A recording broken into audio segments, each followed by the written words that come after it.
Denpasar ya dari Bali ya. Yang Dua runner-up-nya Bogor, Bogor ya. Bogor. Yang ketiga Kabupaten Natal. Itu memang cukup hal yang sangat membanggakan. Kita sudah masuk tingkat nasional. Cuman Anda di komisioner sampai ke jajaran KPPS, apa yang bisa Anda sampaikan? Tetap jaga kesehatan, Jaga kesehatan. jaga integritas. Sudah sejauh mana persiapan KPU ya dalam menghadapi pilkada tahun ini gitu?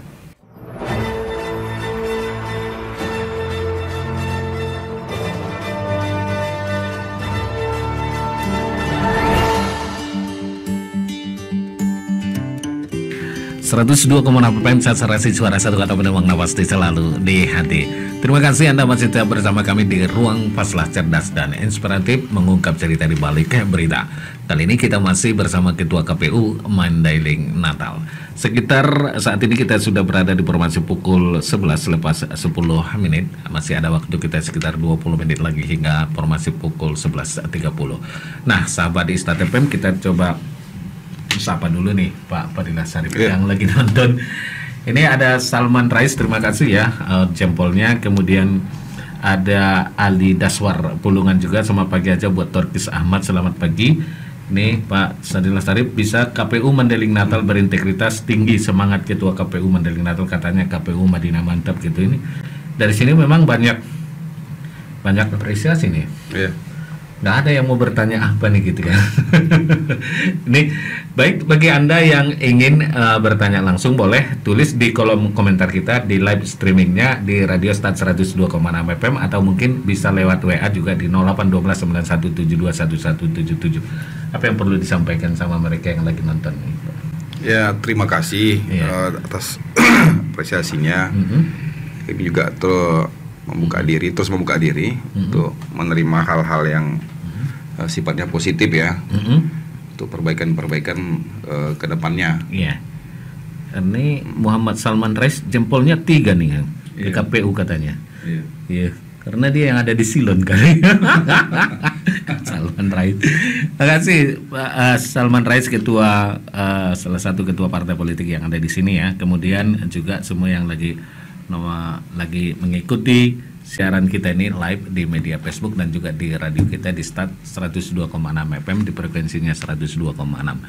Di tahun 2014 lalu nih Pak Sarip, KPU Madinah pernah mendapat penghargaan tingkat nasional. Anda sudah komisioner itu ya, dalam ketransparan data. Kemudian bagaimana untuk tahun ini? Apakah hal itu menjadi target, dan kalau ya, apa upaya yang dilakukan oleh KPU Madinah? Ya, baik, perlu saya jelaskan 2014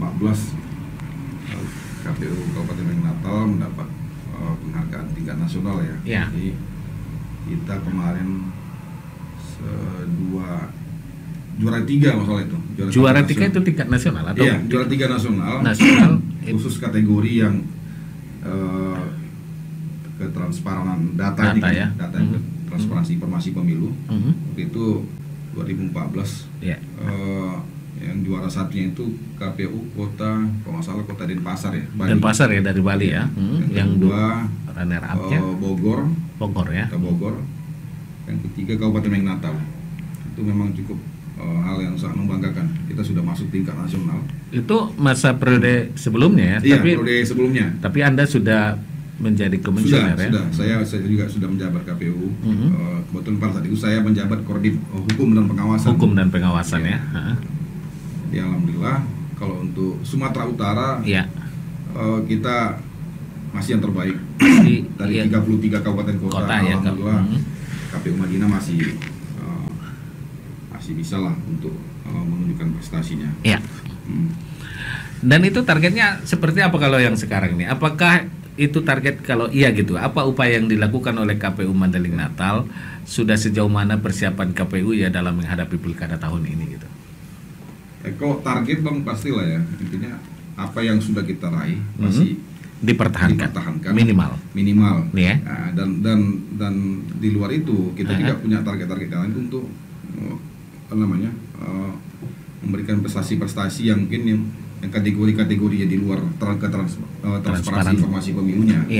kalau untuk transparansi informasi pemilunya, hari ini KPU Madinah, kemarin pada saat proses pendaftaran bakal calon kita juga sudah bisa live streaming juga. Live streaming sudah, ya, sediakan. Jadi website kita selalu aktif ya. Instagram juga, Twitter, Facebook. Jadi apa kegiatan, apa dokumen-dokumen yang yang intinya dokumen bukan merupakan dokumen atau data yang dikecualikan, itu terus kita sampaikan, kita share ke masyarakat banyak untuk minta ini tanggapan. Ini apalagi proses yang kali ini kan setelah proses pendaftaran kita input sesuai ketentuan aturannya kan kita umumkan. Ini kan kita lagi proses memintai tanggapan dan keterangan dari masyarakat terkait data-data yang sudah kita sajikan ya, di website kita. Ini sekarang sudah disajikan, sudah lengkap di website, boleh ya, publik itu misalnya melihat semua persyaratan itu dan memverifikasinya gitu ya. Bukan memverifikasi, kalau memverifikasi tetap KPU bang. Memverifikasi dalam arti boleh setelah masyarakat itu melihat, boleh mengasih masukan ya. Iya benar. Masukan misalnya. Nah, nanti kalau sudah diverifikasi oleh KPU itu nanti dipublikasi lagi nggak? Hasilnya iya pasti memenuhi syarat atau tidak itu nanti pasti lagi disampaikan ya. Jadi semua keputusan, semua apa yang dokumen-dokumen yang sifatnya umum ya itu pasti kita umumkan. Tidak ada yang pernah kita tutupi. Termasuk persyaratan Bapak Paslon nanti ya.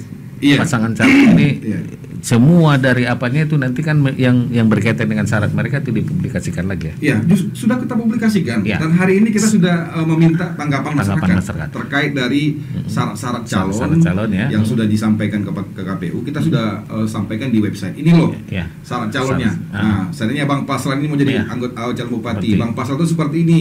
Pendidikannya di sini, SMA di sini, S1 di sini. Nah, kemudian harta kekayaannya nilainya segini, itu kita sudah umumkan di website. Oke, partisipasi masyarakat bagaimana Anda melihatnya itu setelah diumumkan? Adakah sampai saat ini sudah masyarakat memberikan masukan dan sejauh mana partisipasi masyarakat? Atau memang kurang sosialisasi agar masyarakat bisa mengakses persyaratan calon itu? Sebetulnya kalau sosialisasi ya karena kita juga hanya media ini bang ya, media online ya, jadi mungkin hanya masyarakat yang inilah ya, yang biasa update lah, update informasi, update berita mungkin yang bisa tahu kan gitu kan. Tapi intinya semua informasi yang dibutuhkan itu sudah kita siapkan gitu ya. Nah, atau juga di KPU sendiri kita akan ada ruang PPID namanya, itu pelayanan permintaan informasi masyarakat gitu ya. Cuma ada prosedurnya. Jadi harus masyarakat yang mau minta data harus menunjukkan kartu identitas dulu, KTP dulu, isi formulir dulu, kemudian apa jenis dokumen yang diminta. Nah, intinya tidak ada yang kita tutupi sepanjang memang data itu bukan data yang dikecualikan. Nah, partisipasi masyarakat itu ada nggak sampai saat ini setelah dipublikasikan semua persyaratan calon? Ada cuma kan sebagian bang kadang-kadang kan hanya beraninya buat surat kaleng. Jadi kan ketentuannya kita buatkan harus melampirkan identitas kependudukan yang resmi gitu ya. Alamat dan segala macam kan. Nah, tapi kan kadang yang datang sama kita hanya surat-surat yang tidak jelas, dalam artian ya identitas tidak ada. Ya. Berarti bisa dikategorikan black campaign kan gitu kan. Tapi ya emang itulah faktanya kan. Hanya mungkin beberapa lah mungkin kemarin yang masyarakat yang mau berani menunjukkan ini loh saya punya punya penilaian, saya punya kritikan, ini identitas saya, ini fotokopi KTP saya. Tapi kalau persentasenya bang hanya 0,sekian persen. Ya memang mau jujur, mau berani menunjukkan ini loh saya atas nama ini saya punya kritikan, saya punya masukan ini. Tapi lebih banyak umumnya kita lihat hanya berani ngomongin di belakang gitu. Tapi kalau yang update dia misalnya di statusnya di media sosial itu juga nggak perlu ditanggapi nggak oleh? Ya, saya pikir ada hal-hal yang memang hanya cukup dibaca, diketahui ya. Tidak perlu direspon, tidak perlu tanggapi. Tapi kalau melalui prosedur wajib ya ditanggapi oleh KPU. Gitu ya.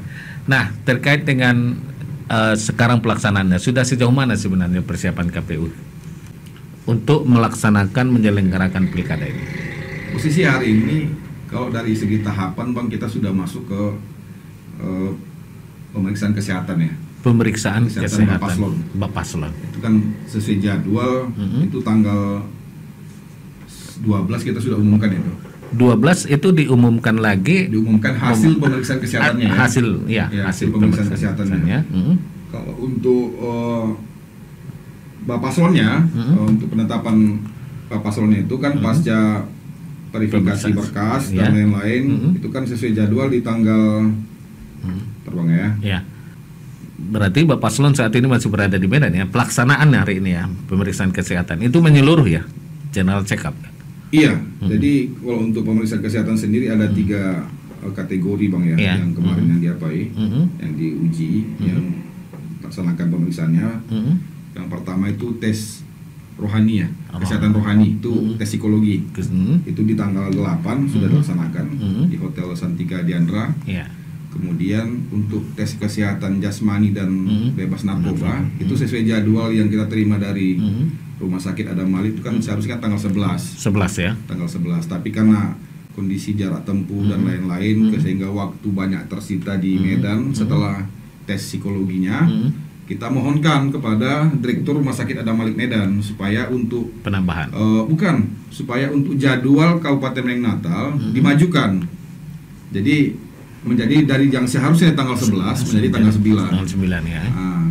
Alhamdulillah direspon sama Direktur Rumah Sakit Adam Malik Medan dan kita diizinkan di tanggal 9-nya langsung pemeriksaan kesehatan jasmani dan bebas narkoba. Jadi mungkin hari ini Bapak Paslon sudah di Madinah lah, mungkin sudah pulang karena semalam kan tanggal 9 kan udah selesai itu pemeriksaannya. Ada sih sebenarnya sedikit perlu mungkin ada klarifikasi dari pihak KPU terkait dengan persyaratan untuk proses pemeriksaan kesehatan. Harus adakah menjadi persyaratan hasil swab dia negatif dari COVID-19 itu? Nah, ini bagaimana posisinya? Baik, saya jelaskan. Proses pelaksanaan tahapan pilkada ini kan beda dengan proses tahapan pelaksanaan pilkada sebelum. Kita posisi hari ini melaksanakan tahapan di masa pandemi. Nah, di masa pandemi. Jadi ketentuan sebagaimana yang diatur di Undang-Undang Nomor 10 2020 terkait pelaksanaan pemilihan kepala daerah, gubernur, bupati, wali kota, lanjutan pada masa pandemi ini, itu merupakan ketentuan yang wajib dipenuhi oleh Bapaslon. Wajib dipenuhi oleh Bapaslon dia sebelum pemeriksaan. Sebelum pendaftaran malahan harus ada hasil swab bahwa dia negatif. Yang dinyatakan dianya negatif itu. Kalau seandainya positif, ketentuannya apakah yang bersangkutan atau pasangannya ditolak atau dibatalkan oleh KPU? Ya tidak, tetap kita terima, tapi dengan catatan. Misalnya ini kita dua nih Bang, saya calon bupati, Abang calon wakilnya. Ini saya positif nih kan. Nah, pada saat hari pendaftaran bisa nggak orang Abang daftar? Ya bisa ya. Cuma ada ketentuan ketidakhadiran saya wajib dilampirkan surat keterangan yang menyatakan saya dalam kondisi seperti ini. Jadi tetap proses pendaftaran kita laksanakan, tetap kita terima gitu. Terima karena memang secara menyeluruh ya di Sumatera Utara ada beberapa kabupaten kota yang positif ya. Tapi dengan catatan kan saya kan wajib mematuhi dan melaksanakan protokol kesehatannya. Ya saya harus isolasi mandiri dulu dan lain-lain kan. Jadi pendaftarannya jalan terus ya, tahapannya jalan terus ya. Cuma calonnya diisolasi ya. Jadi posisi hari ini kan ada beberapa kabupaten kota mungkin ditunda. Tahapan pemeriksaan kesehatannya yang diakibatkan karena Bapaslonnya ada yang nyatakan terkonfirmasi positif. Terkonfirmasi positif COVID-19 kan atau COVID-19. Nah, jadi proses tahapan pemeriksaan kesehatannya yang ditunda, bukan tahapan proses pilkadanya. Pemeriksaannya. Tapi kan tidak mengganggu ke tahapan yang lain. Tidak mengganggu ke tahapan yang lain. Penetapan calonnya juga penetapan calon menjadi calon itu juga tidak terganggu. Benar. Artinya dia positif itu tidak menggugurkan ya. Tidak menggugurkan. Kecuali nanti pada saat hasil pemeriksaan akhir untuk kesehatan baik itu jasmani, rohani dan narkobanya. Kalau sudah di situ dinyatakan tidak memenuhi syarat, maka secara otomatis itu sudah menggugurkan. Tidak menggugurkan tapi menggegerkan ya.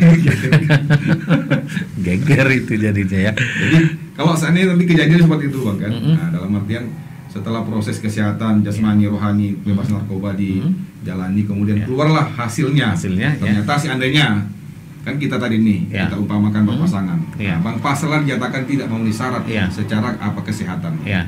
Maka apa langkah selanjutnya? Bang Fasla sendiri dinyatakan sudah tidak memenuhi syarat secara kesehatan, maka secara otomatis menggugurkan ya sebagai bakal pasangan calon. Tidak ada lagi jeda untuk bisa diganti sebagai pasangannya ya, tidak. Bisa ya? Jadi partai pendukung akan sesegera mungkin mengajukan calon pengganti sebelum penetapan. Oh, masih ada harapan pasangan-pasangan ini juga ya, artinya masih boleh berganti. Tapi harapan kita tidak berharap secara ini ya, mudah-mudahan dari 3 Bapak Sudi ya memenuhi syarat semua kesehatannya kan gitu kan. Nampaknya sehat-sehat semuanya gitu. Mudah-mudahan lah. Sehat fisik dari fisikly kita lihat memang sehat-sehat. Sehat-sehat alhamdulillah ya. Dan ini adalah orang-orang terbaik di Madinah ya, yang mungkin. Jadi kemarin juga Bang kita juga sudah sampaikan di internal kami penyelenggara juga kan untuk bagaimana ya memberikan edukasi juga pemahaman dan pengetahuan kepada masyarakat. Proses pemilihan ini, pemilihan kepala daerah adalah proses demokrasi yang memang wajib. Kita laksanakan sekali 5 tahun untuk proses pergantian kepala daerah, kan gitu kan. Dan posisi hari ini 3 Bapak Paslon yang sudah mendaftarkan diri ke KPU Kabupaten Mandailing Natal itu kan merupakan putra atau putri terbaik Mandailing Natal. Dan kita semua ini bersaudara. Nah, jadi tidak ada yang perlu kita ributkan, tidak ada yang perlu kita ini kan di proses tahapan ini. Ya ini adalah proses yang lazim dilaksanakan sekali 5 tahun. Baik, ini terkait data pemilih nih. Kita kembali ke situ dulu. Sudah bagaimana perkembangannya nih Pak? Apalagi kemarin katanya masih ada sekitar 45.000 data tak memenuhi syarat di Madinah. Ini bagaimana ini? Nah, jadi begini Bang, terkait data ya. Ini kan ada proses, ada tahapannya. Jadi kan pada saat coklit, setelah selesai coklit, kemudian dilakukanlah rekapitulasi dan pleno di tingkat desa, kelurahan oleh PPS, kemudian berlanjut ke tingkat kecamatan oleh PPK, dan ini sebentar lagi akan berlanjut ke tingkat KPU Kabupaten. Itu penetapan pemilih nanti ya? Dari proses coklit ini, lahirlah nanti Bang, setelah kita pleno di kabupaten, lahirlah namanya DPS, daftar pemilih sementara ya. Nah, DPS ini selanjutnya akan kita turunkan lagi ke bawah, kecamatan desa. Ini kan ditempel lagi di papan pengumuman desa. Nanti kan disitulah dilihat apakah namanya sudah ada, masyarakat kita kan juga harus kooperatif nanti kan melihat namanya sudah ada apa belum kan gitu kan. Kalau belum terdaftar maka segera dilaporkan kepada petugas kita untuk dilakukan pendataan. Jadi terkait kaitannya tadi dengan temuan 45.000, sederhananya begini Bang ya, data yang kita turunkan itu adalah data yang belum bersih. Belum bersih dalam artian kan masih data mentah itu Bang, data mentah ya. Banyak TMS ya, banyak lah. Ketika coklit kan, ketika petugas kita melakukan pendudukan penelitian, yang nama si Anu sudah meninggal, yang nama si Anu sudah pindah domisili, yang nama si Anu sudah menikah, sudah punya kartu keluarga sendiri, nggak ikut lagi di sini ya. Itulah tugas petugas kita pada saat itu, memastikan, mencocokkan dan meneliti kembali. Jadi banyak TMS ya, banyak TMS kan gitu kan, bahkan lebih dari 45.000 malahan. Data yang kita terima laporan sementara Bang ya. Nah, toh juga kalaupun seandainya ada masukan, ada temuan dari rekan-rekan Bawaslu dan jajarannya, ya pada saat pleno berjenjang itulah mereka sampaikan gitu ya, untuk dilakukan perbaikan dan lain-lain, termasuk di tingkatan masing-masing ya, di kecamatan. Nah, cuma kan kemarin saya lihat dan kawan-kawan juga perhatikan seolah-olah ada mungkin yang mau mungkin ya Bang ya, mau membuat suatu berita yang seolah-olah ini KPU begini-begini ya, tapi ya namanya kita maklum lah, namanya di lapangan Bang ya, kondisi situasi hari ini, tapi kita tetap pada aturan main, kita tetap menjalankan sesuai proses tahapannya. Ya intinya tidak ada yang perlu kita ributkan. semua ada prosesnya. Masih ada ya proses perbaikannya juga ada karena ada pleno penetapan, kemudian dikembalikan lagi ke bawah untuk ada penambah boleh berkurang atau menambah verifikasinya di tingkat bahkan sudah penetapan DPT sekalipun. DPT ya. Sekalipun dia tidak daftar DPT, masih ada hak untuk bisa memilih ya? sepanjang bisa menunjukkan EKTP pada saat hari TPS. Ini juga kan seringkali kontroversi di tingkat penyelenggara ini ya nggak boleh lagi gitu, ini nggak boleh lagi gitu kan. Tapi syaratnya adalah KTP elektronik. Dia tidak terdaftar atau suket yang dikeluarkan oleh Disdukcapil. Ya, yang instansi yang berwenang ya. Nah, kesiapan pencegahan pandemi nantinya. Ini saat ini kan kita masih dalam proses masih di situasi pandemi Covid. Seperti apa karena ini akan memunculkan kerumunan di tengah masyarakat, terlebih Mandailing Natal yang saat ini kita sudah masuk zona merah. Apa target yang ingin dicapai ke depannya? Tentu apa yang sudah dipersiapkan oleh KPU, bagaimana penyelenggaraan tahapan pilkada ini di tengah pandemi, apalagi Mandailing Natal zona merah. Seperti apa? Nah, ada gambaran nggak kira-kira nih kampanyenya seperti apa, pemilihannya nanti pada saat pencoblosannya seperti apa?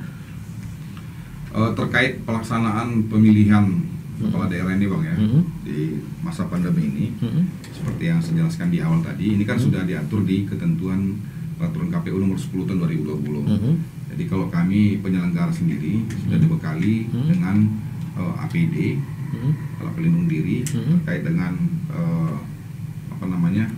antisipasi ya dari penyebaran COVID ini, baik itu masker, kemudian face shield, kemudian hand sanitizer, sarung tangan, disinfektan, termogan, dan perangkat-perangkat APD lainnya. Itu juga kemarin juga petugas kita sudah dilaksanakan rapid test. Tapi memang kondisinya hari ini kalau untuk masyarakat juga kan memang kita juga sangat menghimbau lah supaya juga kooperatif, tetap mematuhi protokol kesehatan. Protokol kesehatan gitu ya. Ke Bapak Paslon? Ya sama ya. Itu kan ketentuan itu kan berlaku secara umum. Secara umum. Karena kan Bapak Paslon sudah merupakan peserta pemilihan. Peserta pemilihan. Iya. Ketika mereka sudah menjadi peserta pemilihan, maka ketentuan aturan main itu sudah menyatakan berlaku untuk peserta. Kalau pelanggaran yang dilakukan oleh Bapak Paslon itu terkait dengan protokol kesehatan, ada nggak kira-kira sanksi dari KPU? Ya, misalnya ini termasuk proses pendaftaran ini kan secara nasional di mana-mana juga masih melakukan pendaftaran itu berkerumun, banyak orang tidak memenuhi protokol kesehatan, sampai ada sorotan dari Bawaslu juga. Ini ada nggak? Kalau kita kan sifatnya kan hanya bisa menghimbau Bang ya, menghimbau kepada Bapak Paslon agar memperhatikan protokol kesehatan. Kalau untuk sanksi dan lain-lain kan saya pikir kami juga tidak ada kewenangan terlalu jauh, karena kan ini mungkin bagian dari pengawasan dan pencegahan dari tupoksinya rekan-rekan dari Bawaslu ya. Nanti seperti apa juga mungkin bisa dipertanyakan langsung lah kepada Bawaslu nanti seperti apa kan. Kalau kami kan sifatnya kan hanya bisa menghimbau Bang, menyampaikan supaya Bapak Paslon dan tim pemenangan atau tim kampanyenya tetap mematuhi atau memperhatikan protokol kesehatan gitu. Nah, ini sudah ada nggak petunjuk pelaksanaan kampanyenya nanti di tengah pandemi ini? Karena Madinah juga sudah masuk kategori zona merah gitu.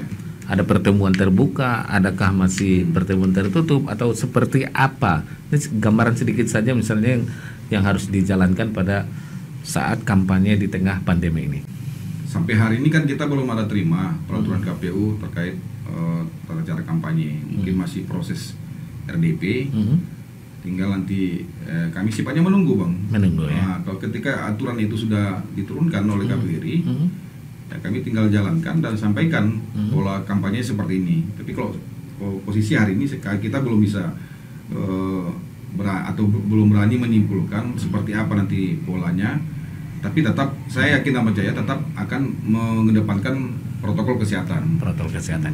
Jadi untuk kerumunan massa juga pasti akan dibatasi. Oke, ini terakhir nih barangkali ini kita karena memang sudah di posisi terakhir nih, sudah berada di permasi pukul 11.30 lebih. Apa target yang ingin Anda capai ke depannya sebagai ketua KPU dan sebagai seorang kepala keluarga? Apa yang targetnya ke depan ini? Intinya pastinya bisa lebih baik lagi lah Bang, intinya Bang ya. Pasti lebih baik ya. Lebih baik dalam segala hal lah. Segala hal. Termasuk dalam proses penyelenggaraan pemilu. Iya, pastinya. Ya. Harapan Anda sebenarnya pada terkait dengan pilkada, ada yang ingin disampaikan kepada paslon, silakan aja, atau ke tim pemenangan dan masyarakat. Di awal kita sudah coba bangun komunikasi. Intinya dari komunikasi yang kita bangun, kami hanya meminta mohon ikuti aturan main. Mohon ikuti aturan main ya. Dan kooperatif. Kooperatif ya. Itu yang selalu kami sampaikan, kami komunikasikan, mohon ikuti aturan main dan kooperatif. Kan gitu kan. Ya. Nah, jadi seperti yang saya sampaikan tadi juga di awal, ya kita juga sudah sampaikan, kita buat apa di postingan di sosial media, tagar kita semua bersaudara dengan memposting foto-foto Bapak Paslon. Intinya hari ini 3 Bapak Paslon sudah mendaftarkan dirinya, dan itu adalah merupakan putra-putri terbaik Mandeling Natal. Tinggal kita masyarakat melihat, menilai bukan dari segi pribadi atau sosoknya. Ya kita yang nilai itu dan kita lihat itu adalah visi misinya. Visi misinya untuk membangun Madinah ini lebih baik ke depan lagi kan. Itu saran itu pada masyarakat gitu ya. Iya. Jangan kita mau terpancing dengan pembusukan, black campaign dan lain-lain. Itu juga nggak ada gunanya kita ribut-ribut Bang kan. Termasuk apa? Pemberian sesuatu itu oleh ini. Anda melihat itu seperti apa kualitas pemilu kita di Mandeling Natal?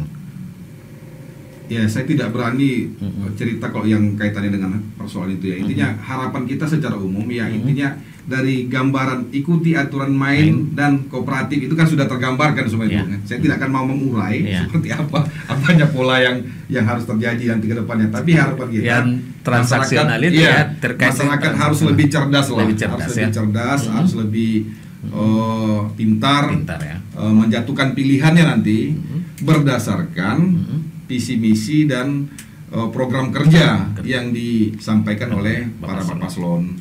Dan kepada tim-tim pendukung paslon ya kita juga sangat mengharapkan mohon hindari black campaign, mohon hindari fitnah dan lain-lain yang akan nanti membuat hubungan persaudaraan dan silaturahmi kita pecah di Mandeling Natal ini. Nah, harapan Anda pada penyelenggara mulai dari teman Anda di komisioner sampai ke jajaran KPPS, apa yang bisa Anda sampaikan? Tetap jaga kesehatan, Bang. Jaga kesehatan. Jaga integritas dan profesionalitas. Itu yang Anda sampaikan. Oke, baik, terima kasih Pak Fadilah Sarip. 1,5 jam kita sudah di sini berdiskusi, kita mengulik perjalanan karir Anda mulai dari kecil sampai dengan menjadi seorang ketua Komisi Pemilihan Umum Kabupaten Mandeling Natal, atas kehadirannya, atas waktu yang diberikan di tengah kesibukan Anda sebagai seorang komisioner. Baik, sahabat Istana FM, tanpa terasa kita sudah di ujung dari Ruang Paslah kali ini. Kejujuran adalah mata uang yang berlaku di mana saja. Demikian sebuah adegium kuno. Kejujuran merupakan penerang jalan bagi setiap manusia yang menjalani hidup. Kejujuran adalah puncak dari integritas manusia. Fadilah Sarip memilih jalan yang menempatkannya pada tantangan kejujuran dengan tengah banyaknya kepentingan yang bisa saja merongrong. Kita tentu berharap pilkada berjalan dengan baik dan damai. Demikian Ruang Paslah kali ini. Kita akan jumpa kembali minggu depan dengan tema dan narasumber yang berikutnya. Terima kasih atas kebersamaan dan atensinya. Mohon maaf atas segala kesalahan. Akhir kalam, wassalamualaikum warahmatullahi wabarakatuh. Horas.